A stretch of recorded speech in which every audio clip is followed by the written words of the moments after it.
సురుటుపల్లిలో కొలువైన సర్వమంగళ సమేత శ్రీ పల్లికొండేశ్వర స్వామివారి ఆలయంలో బ్రహ్మోత్సవాలు ధ్వజారోహణంతో ఘనంగా ప్రారంభమయ్యాయి. ఏటా మాఘమాసంలో మహాశివరాత్రి పర్వదినంకు ముందు ఈ ఆలయంలో శివరాత్రి బ్రహ్మోత్సవాలను నిర్వహించడం సంప్రదాయం. ఈ సందర్భంగా ఆలయంలోని ధ్వజస్తంభం వద్ద పంచమూర్తులైన కామాక్షిదేవి, శ్రీ సోమస్కందమూర్తి స్వామి, శ్రీ వినాయక స్వామి, దేవసేన సమేత శ్రీ సుబ్రహ్మణ్య స్వామి, శ్రీ చండికేశ్వర స్వామివార్ల ఉత్సవమూర్తులను సర్వశోభిత అలంకరణలతో వేంచేపు చేశారు.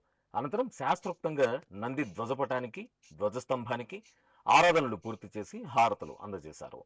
అనంతరం సుముహూర్త సమయంలో ధ్వజారోహణం నిర్వహించి ముల్లోకవాసులను స్వామివారి బ్రహ్మోత్సవాలకు ఆహ్వానించారు.